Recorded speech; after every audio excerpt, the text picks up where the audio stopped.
তুমি তোমার কল্পনার রাজ্যকে সাজাও, তোমাকে হারাতে পারে এমন কোন শক্তি আল্লাহর জমিনে নাই। তোমার কি শক্তি, কি সম্ভাবনা তুমি জানোই না মিয়া। তুমি এদিকে তাকাও কেন? তোমার রাস্তা তো ওই দূরে। তুমি কোথায় যাবে, আল্লাহ তোমার টেনে কোথায় নিয়ে যাবে তুমি কিছুই জানো না। প্ল্যান বিগ, ড্রিম বিগ, কল্পনার শক্তিকে বড় করো। মানুষ যা কল্পনা করতে পারে মানুষ তা করে দেখাতে পারে। মানুষের কাছে অসাধ্য কিছু নাই মৃত্যু ছাড়া, এক্সেপ্ট ডেথ। মৃত্যু ছাড়া মানুষ সবকিছুকে জয় করতে পারে। মৃত্যু ছাড়া যে কোনো অসাধ্যকে সাধন করার ক্ষমতা মানুষকে দিয়ে দিয়েছে কে? হারার জন্য তোমার জন্মই হয় নাই, তোমার জন্ম হয়েছে জিতার জন্য, বিজয়ের জন্য তোমার জন্ম। মানুষের শুরুটাই হয় বিজয় দিয়ে। যশোর আওয়াজ করে বলো, মানুষের শুরু হয় কি দিয়ে? আমরা যখন আমার পিতার পৃষ্ঠদেশে ছিলাম, পিতার পৃষ্ঠদেশ থেকে শুক্রাণু যখন মায়ের গর্ভদেশে যেয়ে পড়ে, কতটা শুক্রাণু ভ্রমণ শুরু করে জানো? 20 কোটি শুক্রাণু। একবার সিমেন আউট হলে সেখানে 20 কোটি শুক্রাণু থাকে, ভ্রমণ শুরু করে। ওই 20 কোটি শুক্রাণুর মধ্য থেকে তুমি আমি আজকে এক বিকশিত শুক্রাণু মানব রূপে পৃথিবীতে এসেছি। সুবহানাল্লাহ। ওই 20 কোটি শুক্রাণুর প্রতিযোগিতায় সবাইরে পেছনে ফেলে সেদিন আমি সফল হয়েছিলাম, সেদিন আমি বিজয়ী হয়েছিলাম। সেদিন আমি এত ছোট ছিলাম মাইক্রোস্কোপ দিয়েও আমার অস্তিত্ব টের পাওয়া যায় না। আমি এত তুচ্ছ ছিলাম, নগণ্য ছিলাম। আমার কান ছিল না, আমার চোখ ছিল না, আমার হাত ছিল না, আমার জন্য রিকমেন্ডেশন করার মতো মামু ছিল না, খালা ছিল না, কেউ ছিল না। তারপরেও ওই প্রতিযোগিতায়, ওই কম্পিটিশনে যখন আমারে কেউ হারাতে পারে নাই, আল্লাহর জমিনেও আমারে কেউ হারাতে পারে না। হারার জন্য তোমার জন্মই হয় নাই, তুমি আসছই জিতার জন্য। সুবহানাল্লাহ। বিশ্বনবী বলেন, আন্নাসু মাআদিন কামাআদিনি যাহাবি ওয়াল ফিদ্দা খিয়ারুহুম ফিল জাহিলিয়াতি খিয়ারুহুম ফিল ইসলাম। Peoples are like mines of gold and silver. সোনার খনি, রূপার খনি, এর চেয়েও বড় খনি হচ্ছে এই মানব সম্পদের খনি। আওয়াজ করে বলেন আল্লাহু আকবার। আল্লাহ তাআলা এই সম্পদ আমাদেরকে দিয়েছে। বিশ্বনবী বলেন, মানুষ হচ্ছে খনির মতো। খিয়ারুহুম ফিল জাহিলিয়াতি খিয়ারুহুম ফিল ইসলাম। জাহিলি যুগে যারা সেরা, ইসলামেও তারা সেরা। ইদা ফাকুহু, যদি তারা বুঝবান হয় তাহলে তাদেরকে সেরা বানায় দিবে কে? তাহলে মানুষের চেয়ে সেরা কেউ হতে পারে? মানুষের চেয়ে অনন্য কেউ হতে পারে? মানুষকে কেউ হারাতে পারে? আওয়াজ করে বলো, তোমাকে কেউ হারাতে পারবে? এই সাহস জাগছে আজকের আলোচনা থেকে। আমি তুমি অনন্য, আমাকে তোমাকে হারায় দেওয়া এত সহজ না, ঠিক কিনা? একটা কথা জীবনের সাথে সেট করে নিতে হবে, আমি জিতি নয় শিখি, আমি কখনো হারি না। জীবনের সাথে সেট করে নাও, জেনজি অফ যশোর, আমি কখনো হারি না, আমি হয় জিতি নয় শিখি। চিল্লায় বলো ঠিক কিনা? আমি কখনো হারি না, আমার হারানো এত সোজা না। কি সাহস জাগছে? বুকে সাহস জাগছে? তাকবীর পড়ো, লিল্লাহে তাকবীর। তাহলে বিশ্বনবী বলেন, নাসু মাআদিন, মানুষ হচ্ছে খনি। এই ধাক্কা ধাক্কি আমি জানি এগুলো ভালোবাসার ধাক্কা ধাক্কি, এজন্য আমি সহ্য করে নেই। এগুলো যে ভালোবাসার ধাক্কা ধাক্কি এটা আমরা বুঝি। পৃথিবীর কোন আইন, সিকিউরিটি প্রটোকল দিয়ে এটারে মানানো যাবে না, কারণ এটা তো ভালোবাসা, লাভ। লাভ কোনো আইন কানুন দিয়ে বাধা যায় না, মানানো যায় না, ঠিক কিনা বলো? ঠিক আছে, বসুন বসুন বসুন। আল নাসু মাআদিন, মানুষ হচ্ছে খনি। এই খনির যত্ন নিতে হবে। আমার মা বাবা যারা এসেছেন, আপনার ছেলে মেয়ের যত্ন নেন। আপনার ছেলের মধ্যে যে কি পটেনশিয়াল আপনি জানেন না। আপনার এই ছোট্ট অবুজ ছেলেটাই আগামী দিনের শায়েখ আহমদুল্লাহ হবে। আপনার হেফজখানায় পড়া ওই ছোট্ট ছেলেটাই আগামী দিনের আল্লামা মামুনুল হক হবে। আপনার ওই ছেলেটা আমির হামজা হবে, আব্দুল হাই সাইফুল্লাহ হবে। এভাবে বড় বড় আলেম হবে, তারা যুগশ্রেষ্ঠ আলেম হবে। সেই একদিন এই বাংলাদেশের পার্লামেন্টে যে বক্তব্য দিয়ে যশোরের পক্ষে কথা বলবে। আপনি জানেন না, কাউকে ছোট করবেন না, আপনি ওর কনফিডেন্স আপনি কমাবেন না, আপনি কমাতে পারেন না।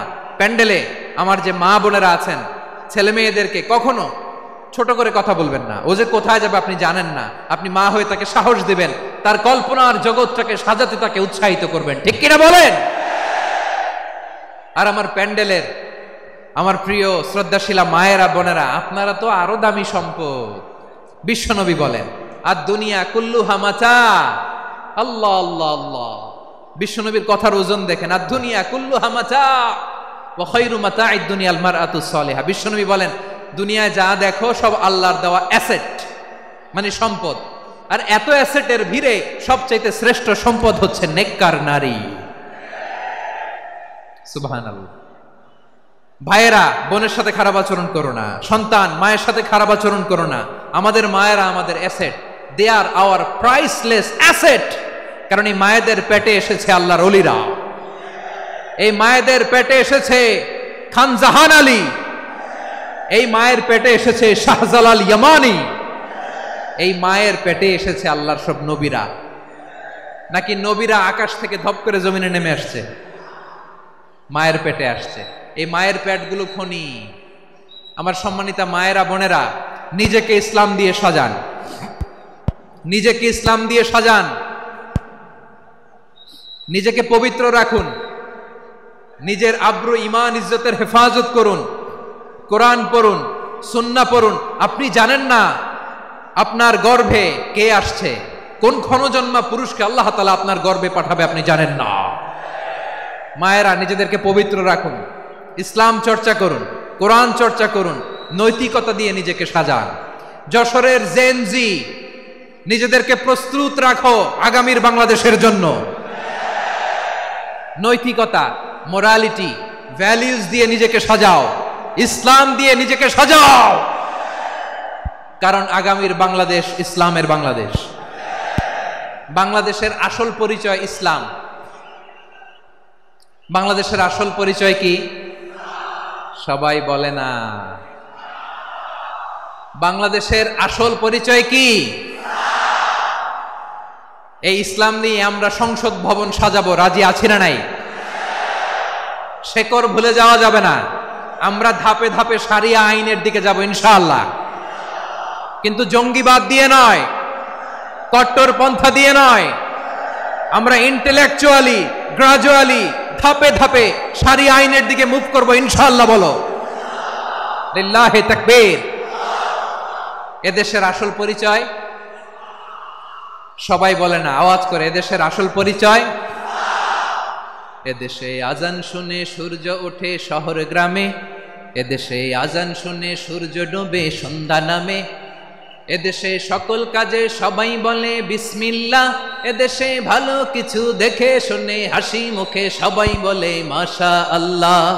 সুবহানাল্লাহ সুবহানাল্লাহ সুবহানাল্লাহ সুবহানাল্লাহ সুবহানাল্লাহ সুবহানাল্লাহ সুবহানাল্লাহ সুবহানাল্লাহ। ও নবীন তরুণ, তোমার কিসের এত ভয়? জেনে রেখো বাংলাদেশের আসল পরিচয়। বাংলাদেশের আসল পরিচয় ইসলাম। আওয়াজ তুলে বলো, আসল পরিচয় কি?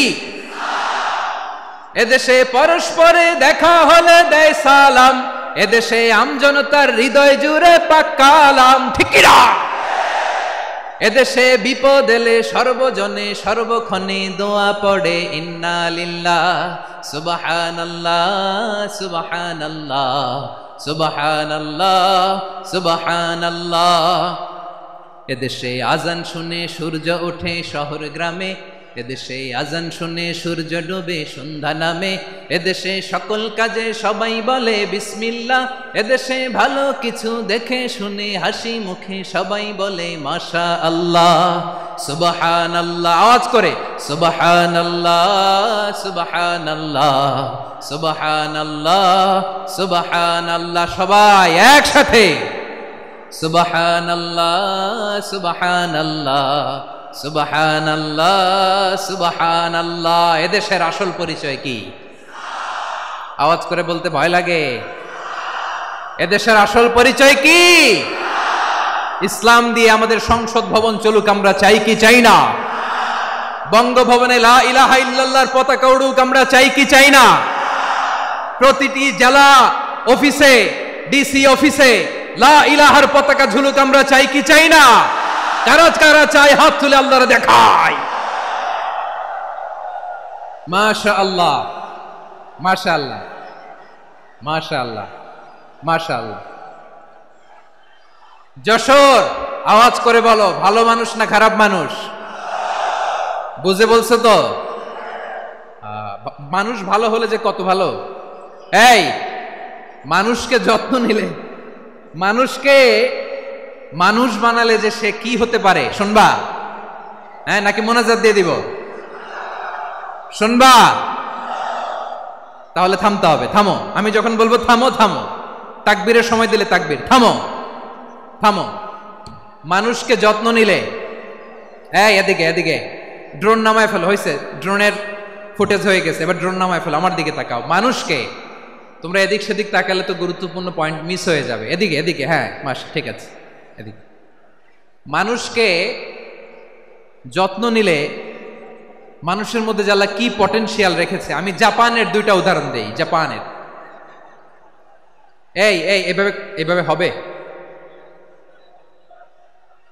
হয় বসো নয় পেছনে, কথা নাই, কথা তো বলাই যাবে না, হারাম কথা বলা। আজকে একেবারে চুপ, আজকের জন্য হারাম করে দিছে আমি, এই কিছু সময়ের জন্য একেবারে নিষিদ্ধ।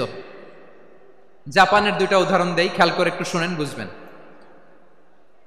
আল্লাহ, 2022 সালে জাপানের সাথে জার্মানির খেলা, ফিফা ওয়ার্ল্ড কাপ 2022। এক পক্ষে জাপান, আরেক পক্ষে কোন দেশ? কথা শোনে নাই। এক পক্ষে কোন দেশ? আরেক পক্ষে? সবাই এক পক্ষে, আরেক পক্ষে। ওই খেলায় জিতেছিল জাপান, জিতেছিল 22 সালের এই ফিফা ওয়ার্ল্ড কাপে। জাপান ফুটবল খেলায় জিতে, as a part of their celebration, তারা খেলার পরে পুরো স্টেডিয়ামটারে ক্লিন করে, the fan base of Japan, লক্ষ লক্ষ মানুষ খেলা দেখতে যায়, তো এত ডাস্টবিনও তো নাই, তো যারা ডাস্টবিনে জায়গা পায় নাই তারা এই যে চকলেটের প্যাকেট, পানির বোতল, চিপসের প্যাকেট তারা এদিকে সেদিকে রেখে দিয়েছে। জাপানের ভক্তরা, জাপানের ফলোয়াররা, as a part of their celebration, তারা খেলার পরে পুরো স্টেডিয়ামের সব ময়লা আবর্জনা ক্লিন করে তারপরে বিদায় নিয়েছে। তাদেরকে কি ক্লিন করার দায়িত্ব দেয়া হয়েছিল? এই যশোর, জাপানের যে ছেলেরা খেলা দেখতে গেছিল ওদেরকে কি ক্লিন করার দায়িত্ব দিছিল? তারা কি স্টেডিয়ামের পরিচ্ছন্নতা কর্মী? তাদের আকল, তাদের সিক্স সেন্স তাদেরকে বলেছে। ছোটবেলা থেকে জাপান গভর্নমেন্ট ওদেরকে এত পরিচ্ছন্নতা শেখায়, ক্লিনলিনেস অ্যাওয়ারনেস ক্যাম্পেইন করায়। ক্লাসে আমি দেখেছি, ক্লাসে নিজের বেঞ্চ নিজে মুছে, ক্লাসের মাঝখানে একটা সময় দেয়, নিজের টেবিল নিজে মুছে, নিজের ক্লাসরুমটা নিজে পরিষ্কার করে। রাস্তাঘাটে একটা ধুলা নাই, ময়লা নাই, একটা টিস্যু নাই। খেলার পরে গোটা বিশ্বকে তাক লাগিয়ে দিয়েছে। জাপানের ফ্যানরা সবার রেখে যাওয়া গার্বেজ, টিস্যু, বোতল পরিষ্কার করে তারপরে স্টেডিয়াম থেকে বিদায় নিয়েছে। আমরা কেন এমন হইতে পারলাম না? আমরা কেন এমন হইতে পারলাম না? জাপানের যারা এগুলো করছে ওদের 3টা করে চোখ না? চোখ তো 3টা জাপানো লাগো, জাপানো লাগো। হাত তো 4টা, কান তো 6টা। হ্যাঁ, নাকি আমার মতো 2 হাত 2 কানওয়ালা মানুষ? চোখে দেখলে ওটা মানুষ না। চিন্তা করছেন? তার মানে জাপানিজদেরকে যে গ্রুমিং করে শিখানোর মাধ্যমে পরিচ্ছন্ন বানানো গেছে। ওরা যেমনি মানুষ, আমরাও মানুষ। আমাদের সন্তানদেরকে শেখালে তারাও পারবে, পারবে কিনা? 2 নম্বর উদাহরণ বলি। চট্টগ্রাম ফেনীতে যারা গিয়েছেন, মেঘনা গোমতী ব্রিজ প্রকল্প নাম শুনছেন? মেঘনা একটা ব্রিজ পার হওয়া লাগে। এই মেঘনা গোমতী, এখানে 3টা ব্রিজ, কাশপুর সহ এই 3টা ব্রিজের নির্মাণ কাজ, রেনোভেশনের কাজ দেয়া হয়েছিল জাপানের একটা কোম্পানিকে। কাকে? জাপানের কোম্পানি। নির্মাণ শেষে 738 কোটি টাকা বেঁচে গেছিল, এটা গভর্নমেন্টের হাতে দিয়ে তারা বিদায় নিয়েছে। কত টাকা? 738 কোটি টাকা। যত প্রাক্কলিত ব্যয় নির্ধারণ করা হয়েছে সব টাকা সরকার, তৎকালীন সরকার 2019-এর সরকার, কারা ছিল তো জানেন? এই 2019-এর সরকার তাদেরকে দিয়েছে। তারা রিনোভেশন নির্মাণ শেষে 738 কোটি টাকা অতিরিক্ত বেঁচে গেছিল, এটা আবার গভর্নমেন্টের হাতে বুঝাই দিয়ে তারা বিদায় নিচ্ছে। আমরা কেন এমন হইতে পারলাম না? জাপানের ওরাও মানুষ, আমরাও মানুষ, তার মানে মানুষে মানুষে পার্থক্য আছে না নাই? আচ্ছা, জাপানের দুইটা উদাহরণ দিলাম, এবার আমার দেশের দুইটা উদাহরণ দিব না? বাংলাদেশের দুইটা উদাহরণ দিই। 1 নম্বর উদাহরণ, গত সপ্তাহে আপনারা জানেন কক্সবাজার আমার একটা প্রোগ্রাম ছিল, তো হেলিকপ্টারে গিয়েছিলাম। ফেনী জেলা যখন পার হচ্ছি আমি দেখলাম 3টা উইন্ডমিল চিনেন তো? বিশাল পিলার, 3টা-4টা পাখা থাকে, বায়ু বিদ্যুৎ কেন্দ্র, বাংলাদেশের প্রথম বায়ু বিদ্যুৎ কেন্দ্র এটা। মুহুরী প্রজেক্ট বলে এটা, সম্ভবত মুহুরী প্রজেক্ট। তো সাগরের বাতাসের ঝাপটায় এটা ঘুরে এনার্জি হয়, ইলেকট্রিসিটি উৎপাদন হয়। তো আমি পাইলটকে বললাম, ভাই এগুলো থেকে কেমন ইলেকট্রিসিটি উৎপাদন হয়? কয়, হুজুর একটু হয় না, কিছুই হয় না। কিছুই হয় না মানে? বলে, হুজুর বাংলাদেশে যত উইন্ডমিল আছে এটার পাখা একটাও ঘুরে না। আল্লাহ, বলেন কি? তাহলে যে কোটি কোটি টাকা ব্যয় করে যে উইন্ডমিল, কয় হুজুর ভিতরে ফিটফাট, উপরে ফিটফাট, ভিতরে সদরঘাট। তার মানে কোটি কোটি টাকা দিয়ে এই উইন্ডমিল বানায়, এখানে কিছু নাই। দুর্নীতির আড্ডাখানা, আখড়াখানা বাংলাদেশ, ঠিক কিনা বলেন? হায় রে, জাপানিজরাও মানুষ, আমরাও মানুষ।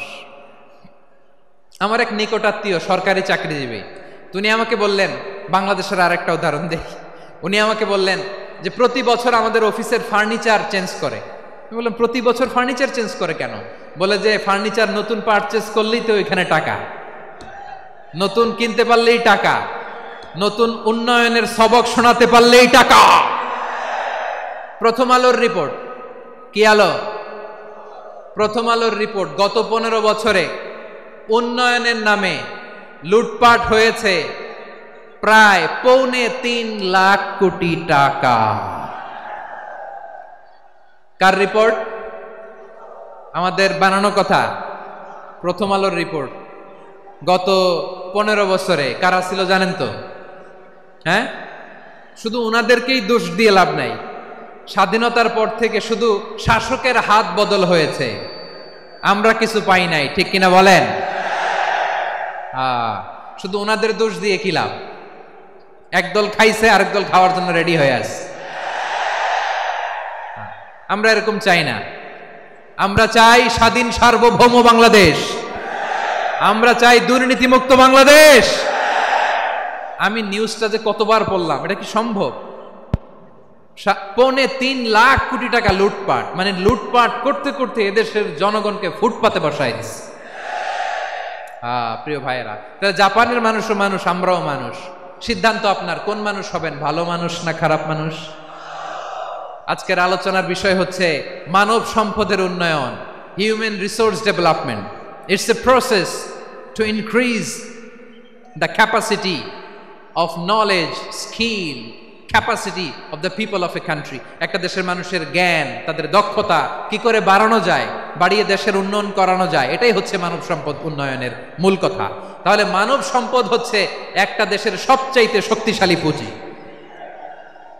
প্রাকৃতিক সম্পদ, খনিজ সম্পদের চেয়েও দামি হচ্ছে মানব সম্পদ। আমার প্রিয় যশোর, প্রাকৃতিক সম্পদ, খনিজ সম্পদের চেয়ে দামি সম্পদ কি সম্পদ? আল্লাহ তাআলা দয়া করে আমাদেরকে এই মানব সম্পদ দিয়েছেন। আসুন আমাদের এই মানুষগুলোকে আমরা সোনার মানুষ বানাই। রাজি আছেন তো সবাই? রাজি আছেন?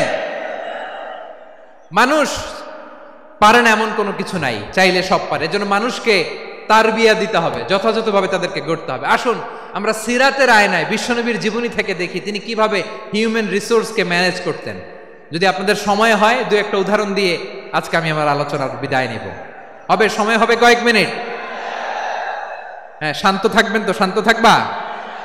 হ্যাঁ, ঠিক আছে। এই ধাক্কার মধ্যে ঢুকছে, এবার মজা বুঝতেছো তো? হ্যাঁ, মানা করছিলাম না? ঠিক আছে, টের পাও। হ্যাঁ, ঠিক আছে।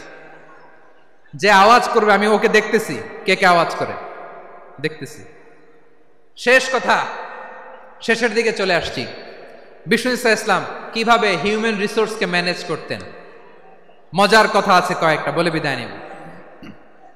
বিশ্বনবী কিভাবে এই মানব সম্পদকে ম্যানেজ করতেন। বিশ্বনবী, he was a very good talent hunter, চৌকস ট্যালেন্ট হান্টার ছিল। কার মধ্যে কি ট্যালেন্ট আছে দেখলেই বুঝে ফেলতেন। সুবহানাল্লাহ পড়বেন না? কি নবী আমরা পেয়েছি! He was a very good talent hunter. আমার নবী তিনি চৌকস ট্যালেন্ট হান্টার ছিলেন। কার মধ্যে কি প্রতিভা বের করতেন, ওই প্রতিভাকে ইসলামের কল্যাণে কাজে লাগাতেন। সুবহানাল্লাহ বলেন। যাকে যেই জায়গায় সেট করলে ভালো হবে তাকে ওই জায়গায় সেট করতেন। কয়েকজন সাহাবীর জীবনী শোনাই। আবু মাহজুরা রাদিয়াল্লাহু তাআলা আনহু, মক্কার মুয়াজ্জিন, আগে ছিল মুশরিক, পরে হয়েছে মুমিন। উনি কিভাবে মুমিন হইলেন এই ঘটনাটা একটু আপনাদের শোনাতে চাই। তা আপনাদের তো সময় নাই হাতে, হ্যাঁ সময় আছে? এই যে এই জেনজি শেষ করে দিল আজকের প্রোগ্রামটা। 1 ঘন্টা ধাক্কা ধাক্কি করে কেমনে দাঁড়ায় আছে আমি বুঝলাম না।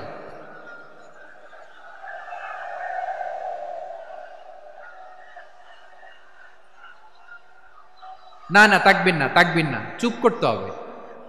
What I need you stop, just shut up, চুপ। হ্যাঁ ঠিক আছে, এইভাবে। আবু মাহজুরা রাদিয়াল্লাহু তাআলা আনহু কিভাবে মুসলিম হলেন আওয়াজ করে শুনেন। হুনাইনের যুদ্ধ 8ম হিজরি, বিষ্ণু ঈসা ইসলাম হুনাইনের যুদ্ধ শেষে ফিরতেছেন।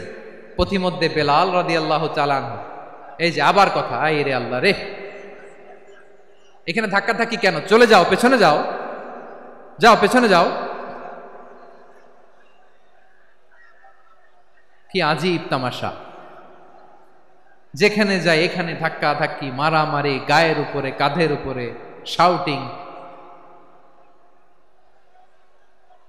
অনেক গুরুত্বপূর্ণ কথা পয়েন্ট করে নিয়ে আসে যে বলবো, এই শাউট করার কারণে প্রোগ্রামটাই নষ্ট করে দেয়। আসছে আমার ভালোবাসা দেখাইতে, প্রোগ্রামটাই শেষ করে দিয়ে চলে যায়। স্টপ, আবার কথা বল, স্টপ। হুনাইনের যুদ্ধে 8ম হিজরি, কত হিজরি সবাই বলেন না একটু, কত হিজরি? 8ম হিজরিতে হুনাইনের যুদ্ধে রাসূল সাল্লাল্লাহু আলাইহি ওয়াসাল্লাম ফিরে আসতেছেন মদিনায়। পথিমধ্যে বেলাল রাদিয়াল্লাহু তাআলা আনহু আজান দিচ্ছেন। কি দিচ্ছেন? তো পাশে ছিল মুশরিকদের একটা পল্লী, কিছু মুশরিক তরুণ, কিছু অমুসলিম কিশোর, তারা আজানকে ব্যঙ্গ করতেছে। আমাদের বাংলায় মুখ ভেঙ্গানো বলে আর কি। বেলাল রাদিয়াল্লাহু তাআলা আনহু আজান দিচ্ছেন, ওই বাচ্চাগুলো মুশরিক, তো ওরা আজানকে ব্যঙ্গ করতেছে, বিকৃতি করে ওরাও আজান দিচ্ছে। উদ্দেশ্য হচ্ছে আজানকে নিয়ে ঠাট্টা করা। উদ্দেশ্য কি? ঠাট্টা করা। ব্যাপারটা মনে কষ্ট পাওয়ার মতো ব্যাপার না? কিন্তু বিশ্বনবী ওইখানে দেখেন কি খুঁজলেন। বিশ্বনবী খেয়াল করলেন অমুসলিম কিশোরদের মধ্য থেকে একটা কিশোরের গলাটা বড় দরাজ গলা, কণ্ঠটা বড় সুন্দর। খেয়াল করে দেখলেন যে কিছু কিশোর বেলালের আজানকে ব্যঙ্গ করে, বিকৃতি করে, কিন্তু একজনের কণ্ঠ দেখতে পাচ্ছেন না এত দূরে, কিন্তু কণ্ঠটা বড় সুন্দর, দরাজ গলা। বিশ্বনবী সাহাবীদেরকে বললেন, ধরো এগুলারে, ধরো। সবগুলারে ধরে বিশ্বনবী সামনে আনা হলো। ওরা হাঁটু গেড়ে বসলো। বিশ্বনবী বললেন, তোমাদের মধ্যে কে যেন ব্যঙ্গ করে আজান দিচ্ছিল, তার গলাটা বড় উঁচু, গলার বেসটা বড় মজবুত, মেলোডিয়াস, সুমধুর কণ্ঠ। কে? আবু মাহজুরা বলে, আমার বন্ধুরা সবাই আমার দিকে আঙ্গুল দেখায়, আমি পড়ে গেছি বিপদে। রাসূল সাল্লাল্লাহু আলাইহি ওয়াসাল্লাম বাকি অমুসলিম তরুণদেরকে ছেড়ে দিলেন, বললেন তোমরা যাও। এবার আবু মাহজুরারে পাইছে। আবু মাহজুরার চুলের মধ্যে হাত দিলেন বিশ্বনবী, মাথায় হাত দিয়ে বললেন, এবার আজান দাও দেখি। আবু মাহজুরা বলে, আমি তো আজান দিতে জানি না, কারণ আমি তো বেলালেরটা শুইনা দিছি, আমার তো মুখস্থ নাই, আমি তো আজান দিতে জানি না। বিষ্ণু বললেন, জানো না? তাহলে আসো, আমি তোমারে শিখাই দেই। সুবহানাল্লাহ পড়েন। আবু মাহজুরা হাঁটু গেড়ে বসে, বিশ্বনবীর মোবারক হাত আবু মাহজুরার চুলের মধ্যে। বিশ্বনবী আজানের মুআল্লিম আবু মাহজুরাকে বলতেছে, ঠিক আছে তোমারে শিখাই দিচ্ছি, আমি যা যা বলবো আমার সাথে সাথে বলো, পারবা? আবু মাহজুরা বলে, পারবো। বিশ্বনবী আজান দিচ্ছেন মাথায় হাত দিয়ে, আল্লাহু আকবার, আল্লাহু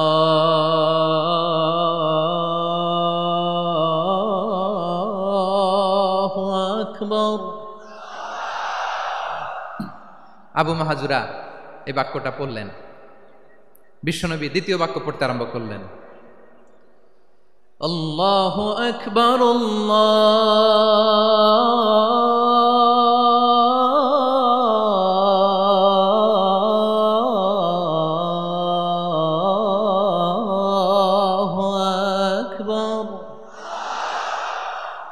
আবু মাহাজুরা এই বাক্যটাও বললেন। বিশ্বনবী আবু মাহাজুরার মাথার মধ্যে হাত দিয়ে তৃতীয় বাক্য বললেন, আশহাদু আল্লা ইলাহা ইল্লাল্লাহ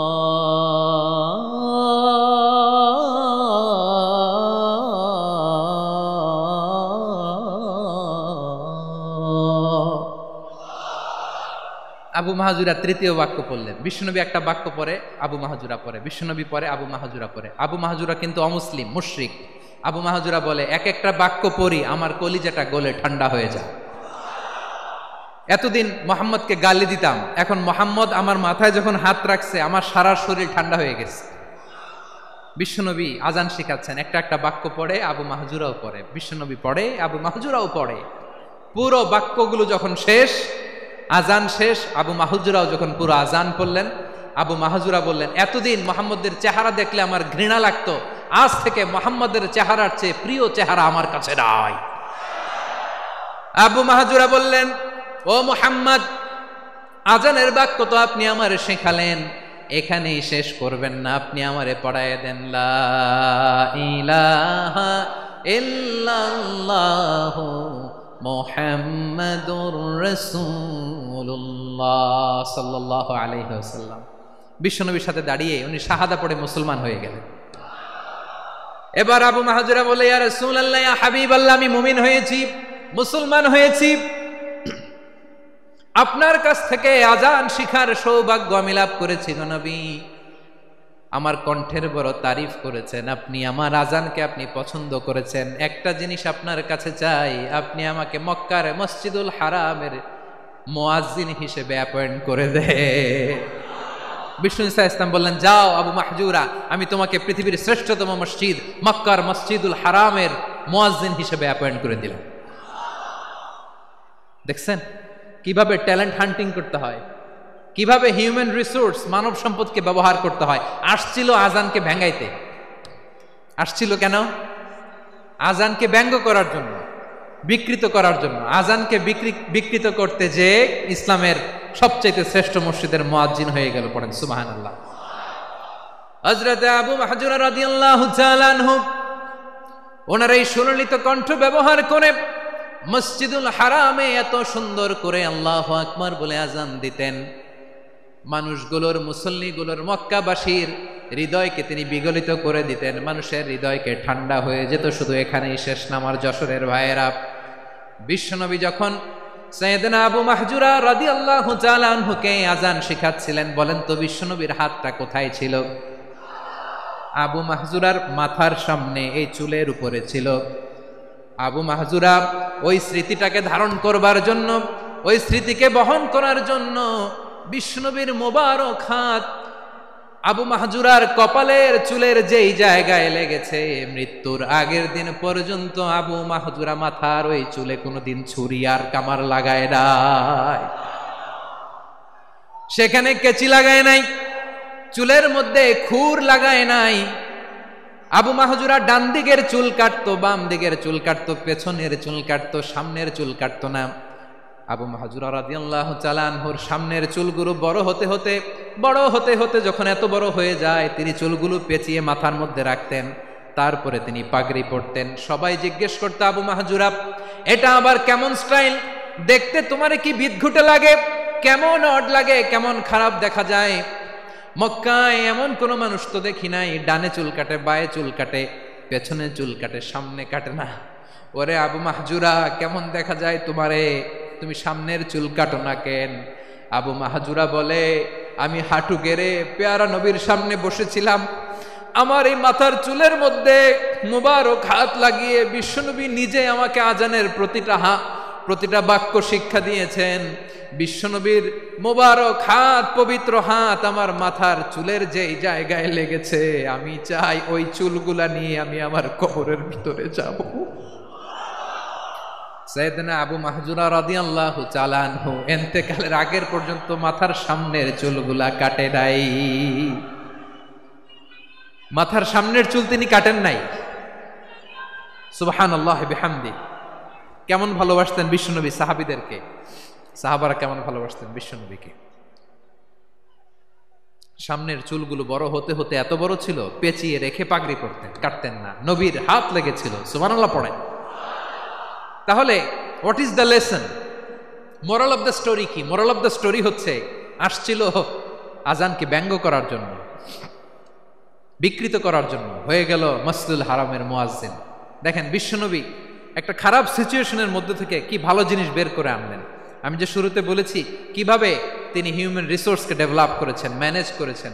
তিনি যে চৌকস ট্যালেন্ট হান্টার ছিল, দেখেন সবার মধ্যে থেকে এর বাছাই করে মুয়াজ্জিন বানাই দিয়েছেন। সুবহানাল্লাহ পড়েন। তার মানে এই না সবাইরে ধরে ধরে উনি মুয়াজ্জিন বানাইছেন। যার যেই ট্যালেন্ট আছে তাকে ওই কাজে অ্যাসাইন করেছেন। যার যেই প্রতিভা আছে তার প্রতিভাকে ইসলামের কাজে লাগিয়েছেন। সুবহানাল্লাহ পড়েন। যায়েদ বিন সাবিত রাদিয়াল্লাহু তাআলা আনহু নাম শুনেছেন? যশোর কথা বেরোয় না। যদি জিগায় সালমান খানের নাম শুনছেন, সবাই হাত তুলবে, জি হুজুর শুনছি, মানে সব দেখা শেষ।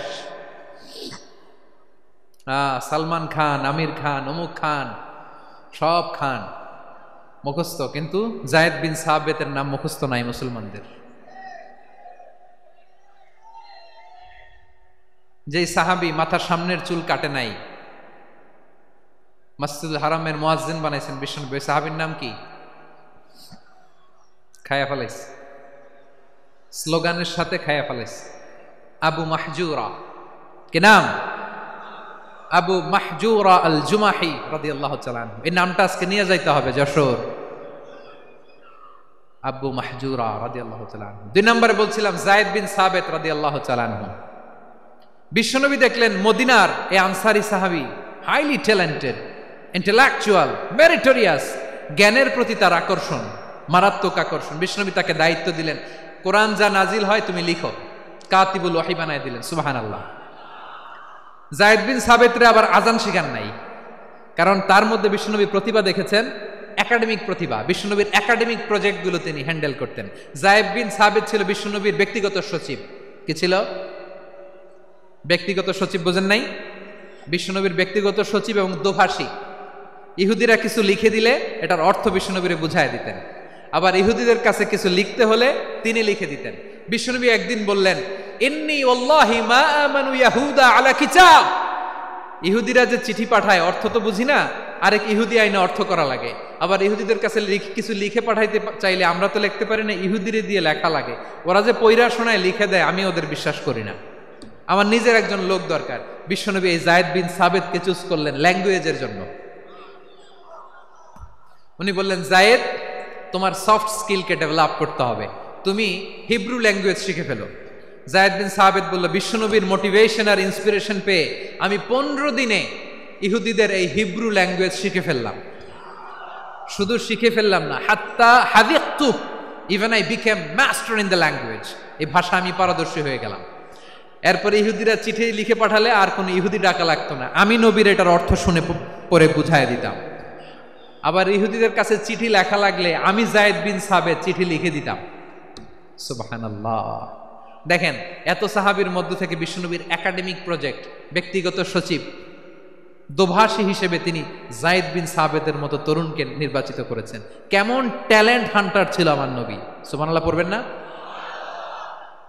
বিশ্বনবীর ইন্তেকালের পরে সাইয়েদনা আবু বকর রাদিয়াল্লাহু তাআলা আনহু যখন খলিফা হয়ে আসলেন, কোরআনকে সংকলনের দায়িত্ব দেয়া লাগবে, কোন সাহাবীকে দিবেন? সব সাহাবারা মিলে পরামর্শ করলেন। সাইয়েদনা আবু বকর, ওমর সবাই মিলে এই বিশাল কোরআন সংকলনের গুরু দায়িত্ব বিশ্বনবীর ব্যক্তিগত সচিব, বিশ্বনবীর দোভাষী, বিশ্বনবীর সিলেক্ট করাই লোক যায়েদ ইবনে সাবিত রাদিয়াল্লাহু তাআলা আনহুকে দিয়েছে।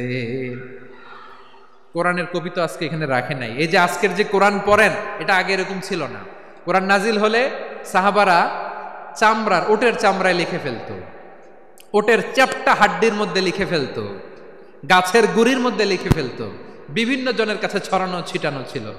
আবু বকর রাদিয়াল্লাহু তাআলা আনহু একসাথে করলেন, পরবর্তীতে উসমান রাদিয়াল্লাহু তাআলা আনহু একসাথে করলেন। 114 সূরার এখন এই মুসহাফ, এই কম্পাইলেশন, এই কপি আমরা পেয়েছি, যার হিউজ কন্ট্রিবিউশন ছিল।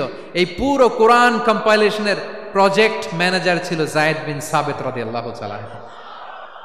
কোরআন কম্পাইলেশনের প্রজেক্ট ম্যানেজার। দেখেন উনারে মাথায় হাত দিয়ে আজান শিখায় নাই। সুবহানাল্লাহ কইবেন না? তাহলে প্রথম সাহাবী আবু মাহজুরাকে মুয়াজ্জিন বানাইলেন, যায়েদ বিন সাবিতকে ব্যক্তিগত সচিব আর দোভাষী বানালেন, মুসআব ইবনে উমাইর রাদিয়াল্লাহু তাআলা আনহুকে ইসলামের প্রথম অ্যাম্বাসেডর বানালেন। তাহলে তৃতীয় নাম্বার একজন সাহাবীর নাম বলছি, মুসআব ইবনে উমাইর। মুসআব কি নাম? নামটা কেমন লাগে? এই কয়েকজনের ভাল লাগে, বাকিদের ভাল লাগে না? ভাল লাগে? এই এই আর কয়েকটা মিনিট দেওয়া যাবে না আমাকে আল্লাহর রাস্তে? হ্যাঁ ঠিক আছে, আমি তোমাদেরকে ভালোবাসা দেখাবো, দোয়া করব যদি চুপ থাকো, একেবারে চুপ, কষ্ট সহ্য করো, বাকল পাবা যেহেতু কষ্ট বেশি, কিন্তু চুপ। 3 নম্বর সাহাবীর নাম মুসআব। এই ধাক্কাধাক্কি কেন? ধাক্কাধাক্কি কেন রে ভাই? না না না, এরকম হইলে আসবো না যশোর, আমি আর আসবো না। হয় পিছনে চলে যাও, নাহলে চুপ, ধাক্কাধাক্কি নাই। 3 নম্বর সাহাবীর নাম মুসআব। কি নাম? He was the first ambassador in Islam. ইসলামের প্রথম ডিপ্লোমাট, প্রথম কূটনৈতিক, ইসলামের প্রথম কূটনৈতিক, ইসলামের প্রথম ডিপ্লোমাট, প্রথম অ্যাম্বাসেডর মুসআব ইবনে উমাইর। মক্কার তরুণ যুবক, উনি পারফিউম লাগাইলে মানুষ দেখলেই বুঝতো এটা মুসআব লাগাইছে। এমন ড্যাশিং ফেসের ছিল, এমন স্মার্ট ড্যাশিং ফেস, এমন পার্সোনালিটির মানুষ ছিল মুসআব রাদিয়াল্লাহু তাআলা আনহু। কারণ যিনি ইসলামের স্পোকম্যান হবেন, মুখপাত্র হবেন, তার স্মার্ট হওয়ার দরকার আছে না নাই? আকাবার প্রথম শপথ যখন হলো, তাদের সাথে বিষ্ণু ঈসা ইসলাম মদিনাতে একজন মুখপাত্র পাঠালেন, ডিপ্লোমাটকে পাঠালেন, অ্যাম্বাসেডর অফ ইসলাম, তিনি হচ্ছেন মুসআব ইবনে উমাইর। পড়েন সুবহানাল্লাহ। বিশ্বনবী দেখলেন সে অনেক স্মার্ট, তার ডেডিকেশন আছে, সিনসিয়ারিটি আছে, এবং মদিনায় যে আউস খাজরাজ গোত্রের নেতাদের সাথে ডিল করতে হবে, ইহুদিদের সাথে ডিল করতে হবে, ওখানে একজন পাক্কা জানু খেলোয়াড়ের দরকার আছে না নাই? মুসআব ইবনে উমাইর রাদিয়াল্লাহু তাআলা আনহু, ওনাকে বিষ্ণু ঈসা ইসলাম চুজ করলেন।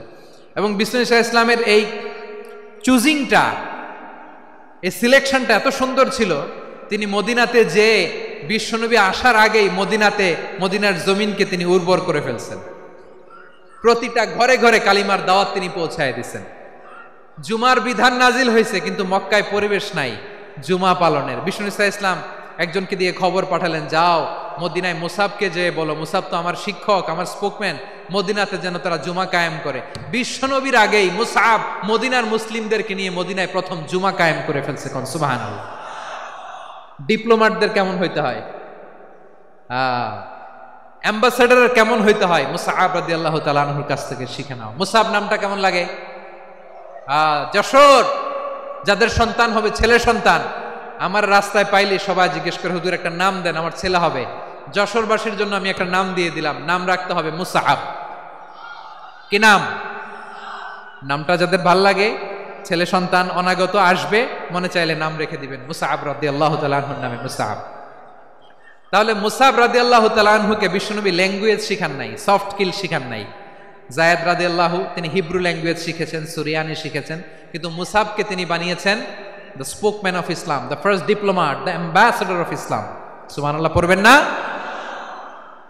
আব্দুল্লাহ ইবনে আব্বাস রাদিয়াল্লাহু তাআলা আনহু বিশ্বনবীর কাজিন, চাচাতো ভাই। আবার মাইমুনা রাদিয়াল্লাহু তাআলা আনহু, মাইমুনা নবীর স্ত্রী, তিনি ছিলেন আব্দুল্লাহর আপন খালা। তো নবীর বউ যদি ওনার খালা হয়, নবী তার কি? বুঝে নাই, নবী তার কি? খালু। তাহলে সম্পর্ক অনেক গভীর, কাজিন আবার খালু, ছোট্ট মানুষ, তাই রাতে মাঝে মাঝে ঘরে থাকতো। বিশ্বনবী দেখলেন আব্দুল্লাহ যেহেতু আমার ঘরে ঢুকতে পারে, আব্দুল্লাহরে এই উম্মতের বড় শিক্ষাবিদ বানাইতে হবে। কথা বোঝে নাই? আব্দুল্লাহকে কি বানাইতে হবে? শিক্ষাবিদ, এডুকেটর অফ দিস উম্মাহ, এই উম্মার শিক্ষাবিদ বানাইতে হবে। তাই আব্দুল্লাহ ইবনে আব্বাসকে বিশ্বনবী হাতে কলমে শিক্ষা দিয়েছেন। আহারে, আর এরপরে যে কি ভাষা আসবে তোমাদের জন্য আমার মুখ থেকে আমি নিজেও জানি না। 1 ঘন্টা যাবত ধাক্কা ধাক্কি মারামারি। তো আসতে বলছে কে তোমাকে? পেছনে চলে যাও, জায়গা না পেলে পুরো প্রোগ্রামটাই নষ্ট করে দেবে।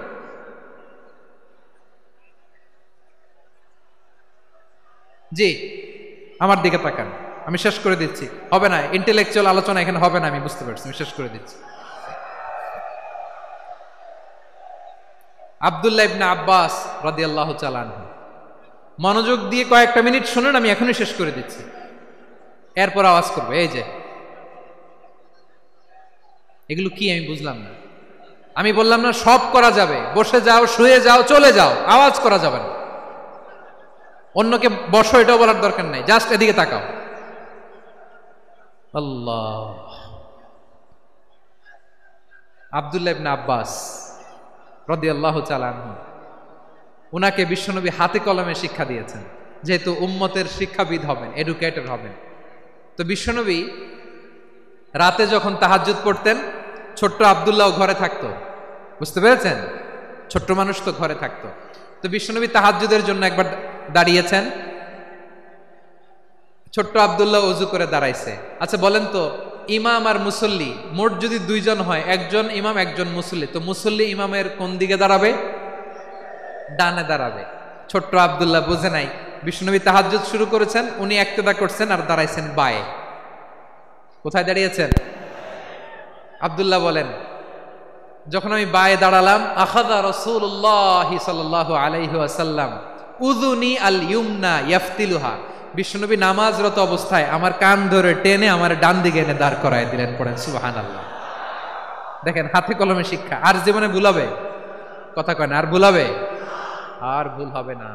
এভাবে বিশ্বনবীর অনেক সঙ্গ পেয়েছেন, সফর করেছেন, একই বাহনে বসেছেন, এক বাহনে বসে লম্বা নাসিহত করেছেন, বলেছেন, ইয়া গোলাম ইহফাজিল্লাহ ইয়াহফাজকা, ইহফাজিল্লাহ তাজিদহু তুজাহাক, ইযা সাআলতা ফাসআলিল্লাহ ওয়া ইযা ইসতাআনতা ফাসতাইন বিল্লাহ। আল্লাহর বিধান মানো, আল্লাহর বিধান রক্ষা করো, আল্লাহ তোমায় রক্ষা করবে। আব্দুল্লাহ, চাইতে হলে আল্লাহর কাছে চাও, সাহায্য চাইতে হলে আল্লাহর কাছে সাহায্য চাও। মনে রাখো, গোটা বিশ্বের সবাই যদি তোমার সাহায্য করতে চায়, ততটুকুই করতে পারবে যতটুকু আল্লাহ তোমার নসিবে রেখেছে। গোটা বিশ্ব যদি তোমার বিরুদ্ধে ষড়যন্ত্রে দাঁড়িয়ে যায়, ক্ষতি ততটুকু করতে পারবে যতটুকু তোমার জন্য বরাদ্দ আছে, এর বাইরে কিছু করতে পারবে না। আওয়াজ করে বলেন ঠিক কিনা? এভাবে হাতে কলমে শিখিয়েছেন, বিশ্বনবীর সঙ্গ পেয়েছেন। উনাকে বিষ্ণু ইসলাম শিক্ষাবিদ, এডুকেটর অফ দিস উম্মাহ হিসেবে সিলেক্ট করেছেন, হাতে কলমে শিখিয়েছেন। বিশ্বনবী একবার প্রকৃতির ডাকে সাড়া দিয়ে এসেছেন।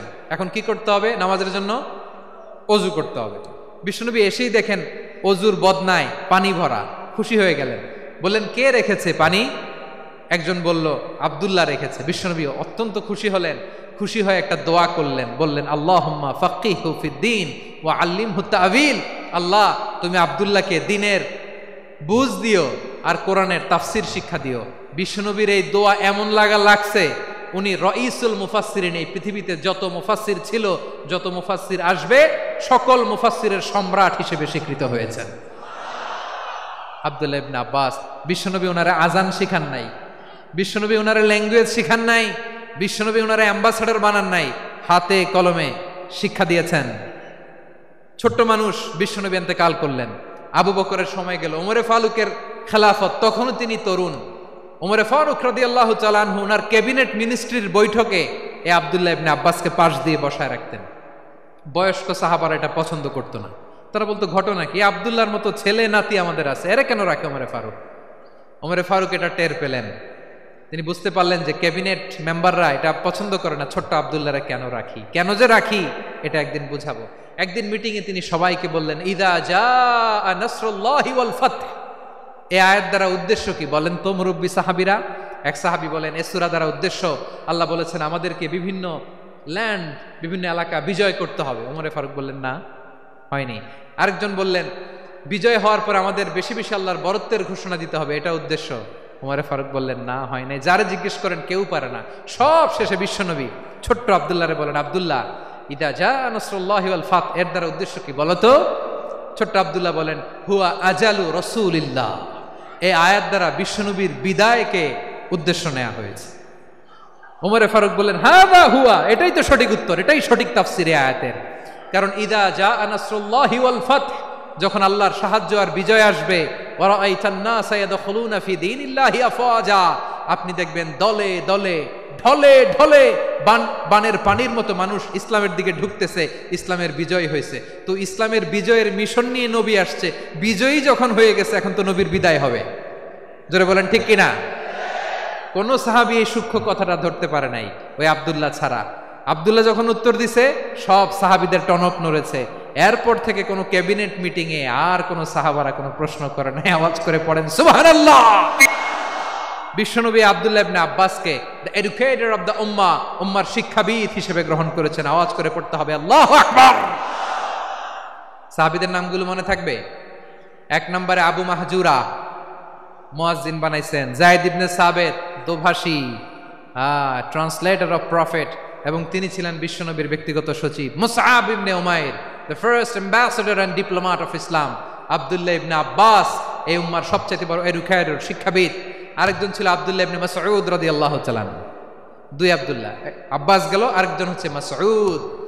মক্কার তরুণ, ছাগল পালতো মুশরিকের বিশ্বনবী আর আবু বকর রাদিয়াল্লাহু তাআলা আনহু একবার গেলেন, যে দেখে এই তরুণ দাঁড়ায় আছে। বিশ্বনবী বলেন, আমি খুব ক্ষুধার্ত, তোমার কাছে কি দুধ আছে ছাগলের?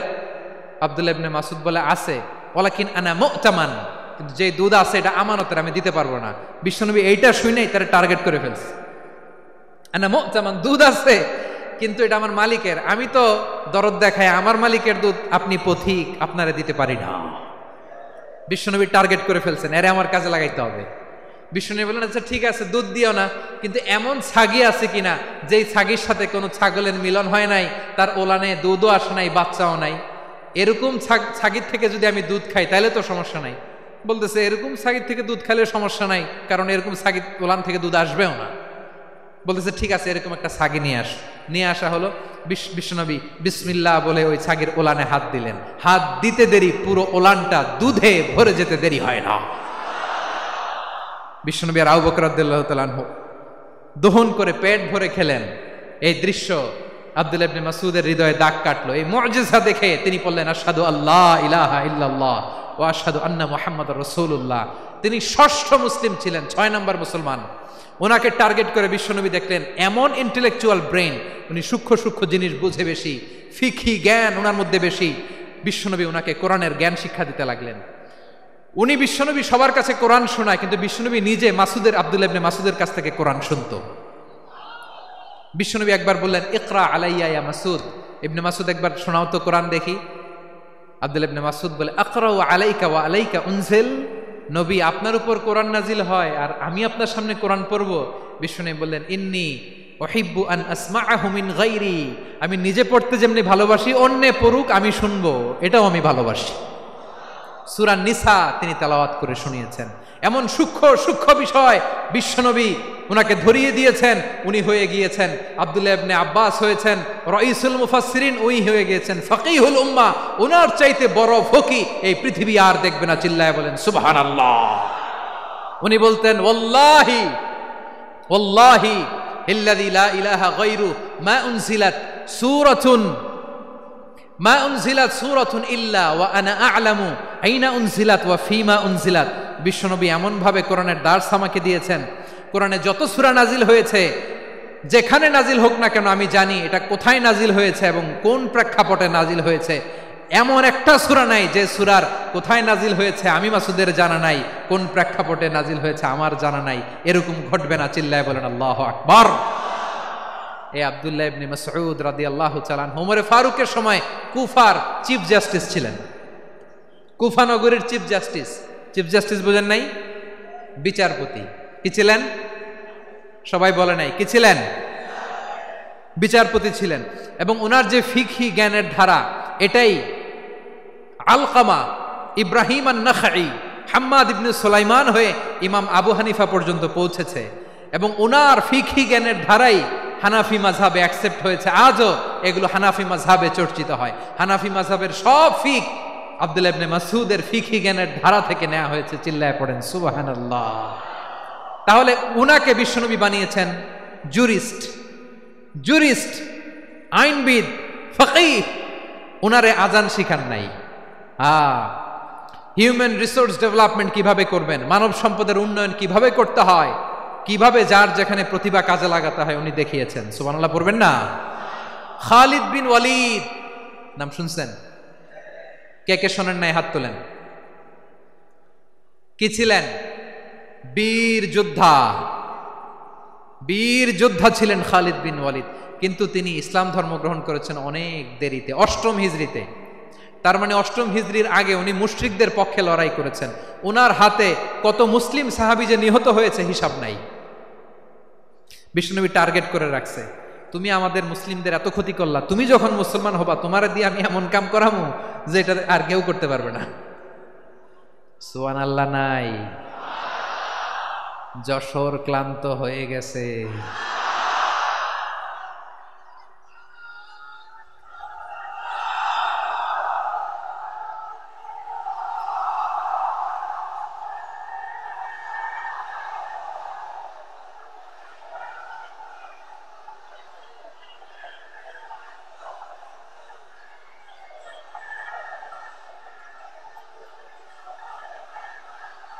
মাশাআল্লাহ, বসুন বসুন বসুন। খালিদ বিন ওয়ালিদ রাদিয়াল্লাহু তাআলা আনহু 8ম হিজরিতে মুসলিম হয়েছেন, মক্কা বিজয়ের আগে। তো মক্কা বিজয়ের আগে যখন মুসলিম হয়েছেন, এর আগে কি করছেন? কাফিরদের সাথে যুদ্ধ করেছেন। উনি উহুদের যুদ্ধে মুসলমানদের যে পরাজয় ভাব, কঠিন পরিস্থিতির মুখোমুখি উনার কারণে পেছন থেকে এমন আতর্কিত আক্রমণ করেছেন, মুসলমানদেরকে কচুকাটা করেছেন। 8ম হিজরিতে আল্লাহ তাআলা হেদায়েতের নূর দিয়ে ওনার হৃদয়টাকে উজালা করে দিলেন। লা ইলাহা এটা এমন বাণী যার হৃদয়ে একবার টাচ খাবে, এইটা থেকে সে আর পালিয়ে বেড়াতে পারে।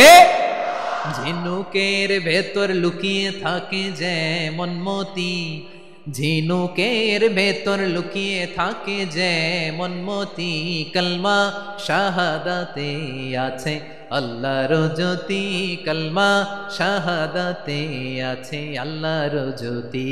ঠিক কিনা বলেন? মক্কা বিজয়ের আগে মুসলিম হলেন, হওয়ার পরে বিশ্বনবীর টার্গেট ফুলফিল হলো। ওই যে টার্গেট করে রেখেছেন আর দোয়া করেছেন, খালিদ বিন ওয়ালিদ যদি মুসলিম হয় তাকে আমি মিলিটারি চিফ বানাবো।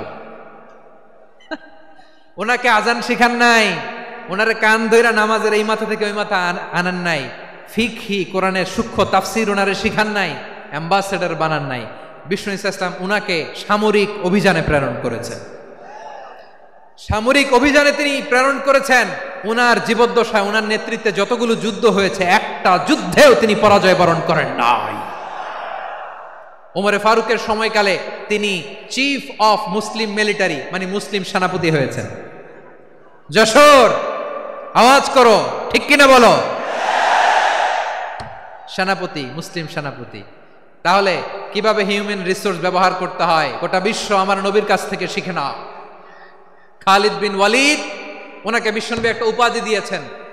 উপাধিটা হচ্ছে সাইফুল্লাহিল মাসলুল, আল্লাহর নাঙ্গা তরবারি, আল্লাহর খোলা তরবারি, দ্য ওপেন সোর্ড অফ আল্লাহ। খালিদ বিন ওয়ালিদ মুসলিম সেনাপতি। হাসান বিন সাবেত নাম শুনছেন? দেখি উনি কি ছিল বলেন। রাসূলের সভা কবি, কালচারাল হিজিমনিকে ডিফিট করার জন্য।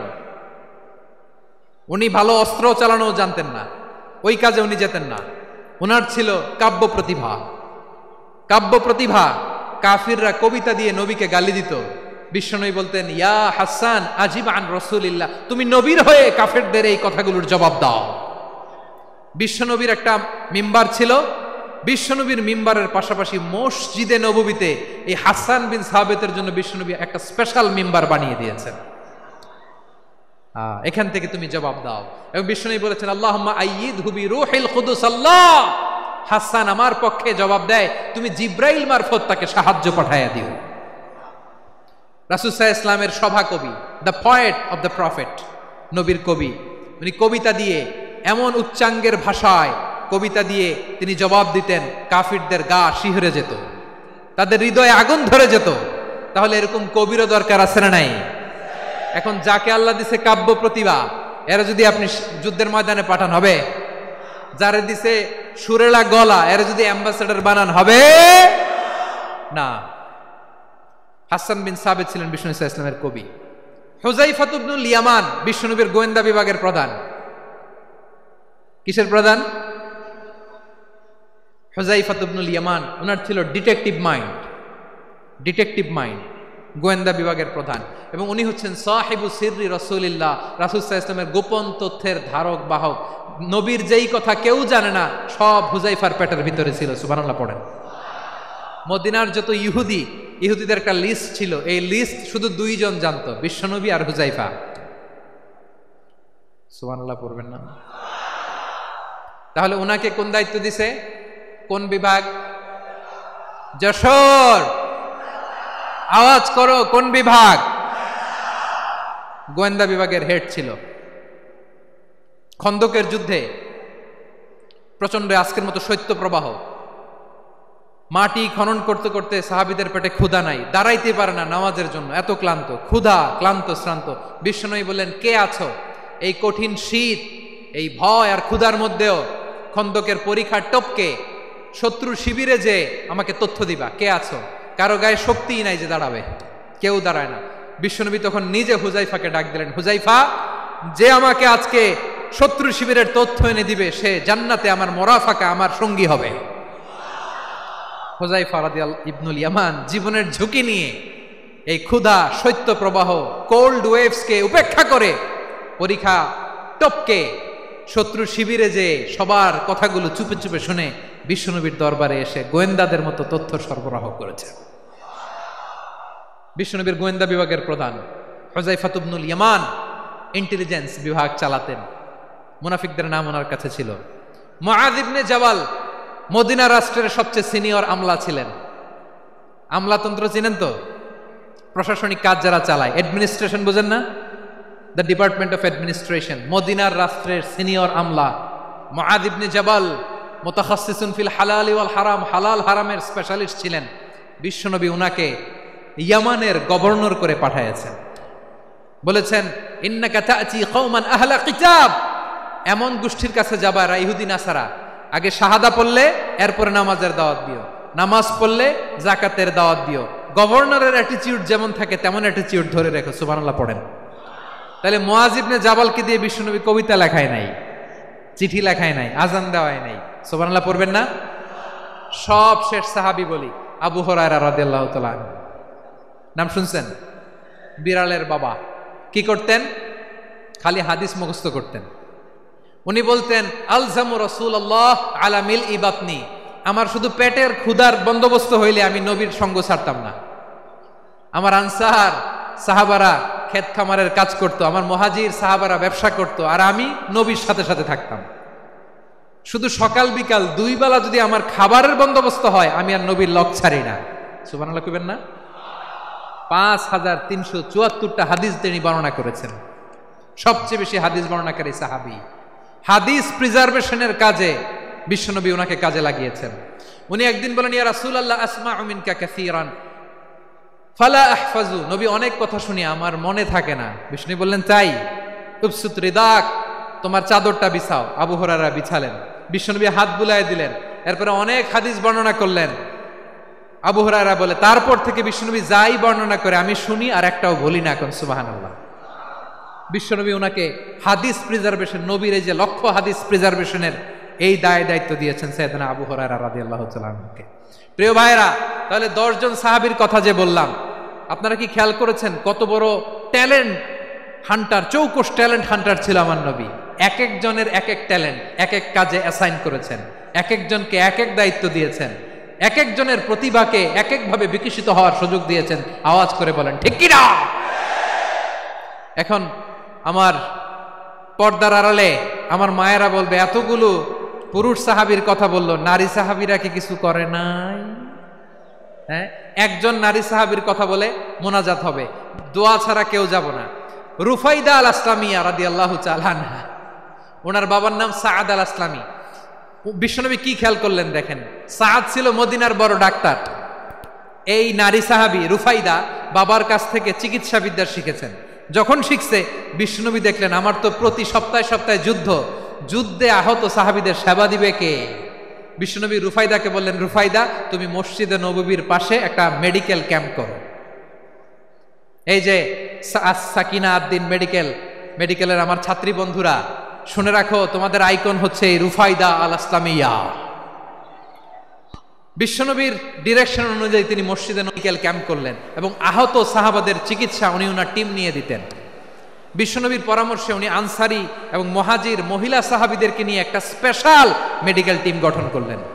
খায়বার যুদ্ধে 7ম হিজরিতে যখন বিশ্বনবী যায়, উনি ওনার টিম নিয়ে আসলেন, বললেন, ইয়া রাসূলুল্লাহ, আমরা তো তলোয়ার চালাতে পারি না, আমরা তো তীর মারতে পারি না, আপনি যদি অনুমতি দেন খায়বার অভিযানে আমি আমার টিম নিয়ে মেডিকেল টিমের সেবাটা সার্ভিসটা দিতে চাই। পড়েন সুবহানাল্লাহ।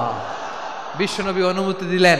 যোদ্ধা সাহাবীদের সাথে রুফাইদা আল আসলামিয়া উনিও মেডিকেল টিম নিয়ে অগ্রসর হলেন। খায়বারের প্রতিটা আহত ইনজুর্ড সাহাবী যারা ইনজুরির শিকার হয়েছেন সবাই রুফাইদা আল আসলামিয়ার এই মেডিকেল ক্যাম্প থেকে চিকিৎসা সহায়তা পেয়েছেন। সুবহানাল্লাহ পড়েন। দেখেন কিভাবে বিশ্বনবী ট্যালেন্ট বাছাই করতেন। আপনি অবাক হবেন, বাহরাইনের মেডিকেল ইউনিভার্সিটিতে রুফাইদা আল আসলামিয়া মেডিকেল প্রাইজ অ্যাওয়ার্ড প্রতি বছর দেয়া হয়। যদি 8 দিনের এই মেডিকেল আমার বোনেরা যদি জেনে থাকো জানো, না হলে নতুন করে জানো, সার্চ দিও রুফাইদা আল আসলামিয়া মেডিকেল অ্যাওয়ার্ড বাহরাইনের ইউনিভার্সিটিতে দেওয়া হয়। প্রিয় ভাইয়েরা, তাহলে আলোচনার সামারি আমরা করি। বিশ্বনবী যার যেখানে ট্যালেন্ট তাকে ওইখানে কাজে লাগাতেন। আওয়াজ করে বলেন ঠিক কিনা? এবার একটা ইন্টারভিউ হবে, আওয়াজ করে বলেন, আবু মাহজুরাকে বিশ্বনবী কি বানাইছেন? হ্যাঁ, ভুলে গেছেন? সামনের চুলে হাত দিয়ে বিশ্বনবী কি সুন্দর গলায় আজান শিখালেন, মুয়াজ্জিন। যায়েদ বিন সাবিতকে একাডেমিক প্রজেক্টের দায়িত্ব দিয়েছেন, তিনি ছিলেন বিশ্বনবীর দোভাষী ব্যক্তিগত সচিব। মুসআব ইবনে Umair the first ambassador of Islam, Abdullah ইবনে আব্বাস উম্মার বড় শিক্ষাবিদ মুফাসসির, আব্দুল্লাহ ইবনে মাসউদ ছিলেন জুরিস্ট। কি ছিলেন? জুরিস্ট ছিলেন, এই উম্মার সবচেয়ে বড় জুরিস্ট। খালিদ বিন ওয়ালিদ সেনাপ্রধান। হাসান বিন সাবিত ছিলেন বিশ্বনবীর সভাকবি। কি ছিলেন? বিশ্বনবীর সভাকবি ছিলেন। এরপরে হুযায়ফা ইবনুল ইয়ামান কি ছিলেন? গোয়েন্দা বিভাগের প্রধান। মুআয ইবনে জাবাল কি ছিলেন?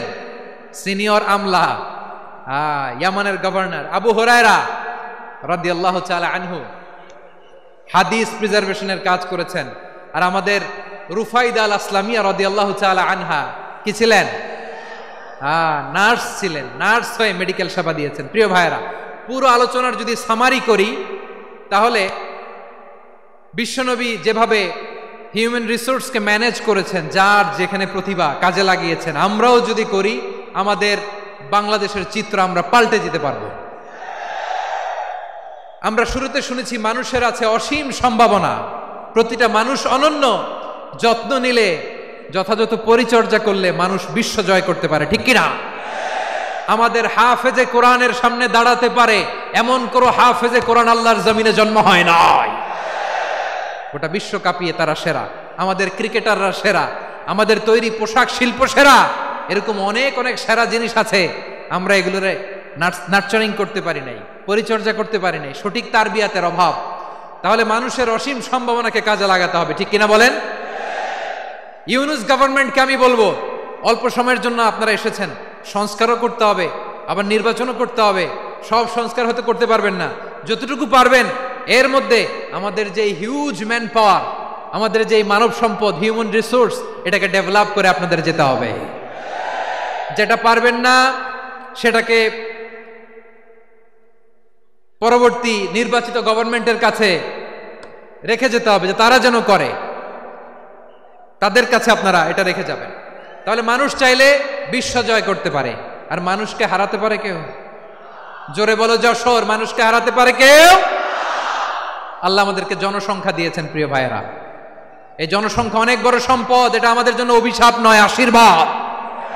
আমাদের জনসংখ্যাকে যদি আমরা জনশক্তিতে রূপান্তর করতে পারি, আজকে বাংলাদেশ যে অবস্থানে দাঁড়িয়ে আছে, বাংলাদেশ তার 20 গুণ উন্নতির শিখরে চলে যাবে। চিল্লায় বলো ঠিক কিনা? আমাদের শ্রমিক ভাইয়েরা বাইরে কাজ করে, আমাদের শ্রমজীবী ভাইয়েরা, প্রবাসীরা, তাদের ব্যাপারে গুরুত্ব দিতে হবে। আমাদের শ্রমের দাম সবচেয়ে কম, সবচেয়ে কম। তারা এম্বাসিতে গুরুত্ব পায় না, এয়ারপোর্টে গুরুত্ব পায় না। এই সরকার অবশ্য তাদেরকে অনেক গুরুত্ব দিচ্ছে। আমাদের অদক্ষ শ্রমিককে যখন আমরা দুবাই পাঠাই অল্প বেতন পায়, কিন্তু ইন্ডিয়ানরা দক্ষ শ্রমিক পাঠাইলে তার 3 গুণ বেতন পায়। আমরা আমাদের শ্রমিকদেরকে অদক্ষ ভাবে আর পাঠাতে চাই না, দক্ষ শ্রমিক পাঠিয়ে আমরা রেমিটেন্সের বন্যা বইয়ে দেব। আমাদের শ্রমিকদের পাঠানো রেমিটেন্সের টাকায় সচল থাকে আমার দেশের অর্থনীতির চাকা। তাদেরকে সবচেয়ে গুরুত্ব দিতে হবে। আমরা পেয়েছি ফ্রিডম ফাইটার, মুক্তিযোদ্ধা, আর আমার প্রবাসী ভাইরা হচ্ছে রেমিটেন্স ফাইটার। জোরে বলো ঠিক কিনা? তাহলে আমাদের এই জনশক্তিকে জনসম্পদে ট্রান্সফর্ম করতে হবে, ঠিক কিনা বলেন? সরকার জনগণকে এভাবে পলিশ করতে হবে। মা বাবারা ছেলে মেয়েদের মধ্যে কার কোন যোগ্যতা তাকে ওইভাবে কাজে লাগাতে হবে। সবার এ প্লাস পাওয়ার কোনো দরকার নাই। আমাদের দেশে একটা টেন্ডেন্সি আছে, পরীক্ষায় এ প্লাস না পাইলে কই তুই কি করলি, পাশের বাড়ির ছেলে এ প্লাস পাইছে, যা ওর পা ধোয়া পানি খা। কি খা? তা আমি ভাবছি যে পা ধোয়া, এ প্লাস পাওয়া ছেলেদের পা ধোয়া পানির একটা পানির ব্র্যান্ড বানাইতে হবে, এরকম লেখা থাকবে এ প্লাস পাওয়া ছেলেদের পা ধোয়া পানি। খাওয়া নাই, এগুলার খাওয়া নাই। ওরে আল্লাহ এ প্লাস পাওয়ার জন্য বানাইছে, আর আপনার ছেলেকে এই এ প্লাস গুলারে নিয়ন্ত্রণ করার জন্য আল্লাহ বানাইছে। ওকে দিয়ে আল্লাহ কি করবে আপনি জানেনই না। একটা এ প্লাস, একটা এ গ্রেড একটা মানুষের জীবনকে ঠিক করে দিতে পারে না। আপনার ছেলেকে আল্লাহ অন্যদিকে যোগ্যতা দিয়েছে, ওদের মনোবল ভাঙবেন না। খবরদার, খবরদার, ছেলে মেয়েদের মনোবল ভাঙবেন না। যাকে দিয়ে যেটা হবে তাকে দিয়ে সেটা করতে হবে, তার প্রতিভাকে সেভাবে কাজে লাগাতে হবে। তাহলে বাংলাদেশ, আমাদের এই জনসংখ্যা জনসম্পদে রূপান্তরিত হবে। আমাদের সরকারের তত্ত্বাবধানে আমাদের 18 কোটি জনগণ দক্ষ জনশক্তিতে রূপান্তরিত হোক। আমরা চাই কি চাই না? আমরা ভালো মানুষ, শ্রেষ্ঠ মানুষ হতে চাই কি চাই না? ওই জাপানিজদের মতো সৎ, ওই ইউরোপিয়ানদের মতো কালচার্ড। আমাদেরকে আল্লাহ তাআলা কোরআন সুন্নাহ অনেক কিছু দিয়েছেন, যেহেতু বর্তমানে আমরা দেখছি তারা সৎ, তাদের মধ্যে ভ্যালু আছে, সেগুলো আমাদের মধ্যে আনার দরকার আছে না নাই? আর ইসলাম দিয়ে আমাদের জীবনকে সাজাতে হবে, ইসলাম দিয়ে আমার পরিবারকে সাজাতে হবে। ইসলাম থেকে, কোরআন থেকে প্রেসক্রিপশন না নিলে জীবন সুন্দর হবে না। কোরআন থেকে প্রেসক্রিপশন না নিলে সমাজ সুন্দর হবে না। কোরআনের প্রেসক্রিপশন না মানলে রাষ্ট্র সুন্দর হবে না। কোরআনের প্রেসক্রিপশন অ্যাপ্লাই না করলে শুধু দুর্নীতি দমন কমিশন দিয়ে দুর্নীতি বন্ধ করা যাবে না। এজন্য কোরআনের আইন আমরা চাই কি চাই না? প্রিয় ভাইয়েরা, হিউম্যান রিসোর্স ডেভেলপমেন্ট, মানব সম্পদের উন্নয়ন, আমাদের সরকার যেন এদিকে নজর দেয়। আমরা যেন এই ব্যাপারে যত্নবান হয়ে উঠি। যাকে আল্লাহ যে যোগ্যতা দিয়েছে, এই যোগ্যতা দিয়ে আমরা যেন ইসলামের জন্য, দেশের জন্য কাজ করি। আমরা যেন আমাদের স্কিল ডেভেলপ করি, আমাদের পটেনশিয়ালকে ডেভেলপ করি। মোরালিটি, ভ্যালিউজ নিয়ে শায়েখ আহমদুল্লাহ আলোচনা করেছেন, এগুলো দিয়ে যেন আমরা আমাদেরকে সাজাই। আল্লাহ তাআলা আমাদের দেশকে তুমি নিরাপদ করো, আমরা পড়ি আমিন। আল্লাহ আমার 18 কোটি জনগণকে তুমি জনশক্তিতে রূপান্তরিত করো, আমিন। আল্লাহ আমরা হাতে হাত রেখে, কাঁধে কাঁধ মিলিয়ে, ভাইয়ে ভাইয়ে যেন এই দেশকে গড়তে পারি, আল্লাহ তুমি তৌফিক দান করো, আমরা পড়ি আমিন। আমার প্রিয় মহিউদ্দিন ভাই বলেছেন, হুজুর এমন একটা ঘোষণাপত্র দিয়ে যাবেন আজকের এই ঐতিহাসিক যশোরের প্রোগ্রামে, যেটা গোটা বাংলাদেশে মানুষ এটার উপর আমল করে। আমি যে কথাটা বলেছি এটাই, আসুন আমরা আমাদের জনসংখ্যাকে জনসম্পদে ট্রান্সফর্ম করি। আমাদের জনসংখ্যাকে আমরা যেন জনশক্তিতে রূপান্তরিত করি।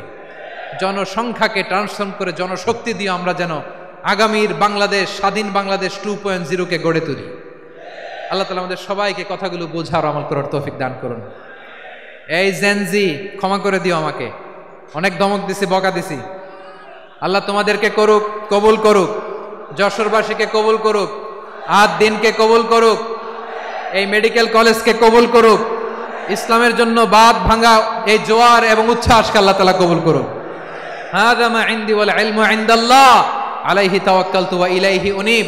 সুবহানাকাল্লাহুম্মা ওয়া বিহামদিকা আশহাদু আল্লা ইলাহা ইল্লা আনতা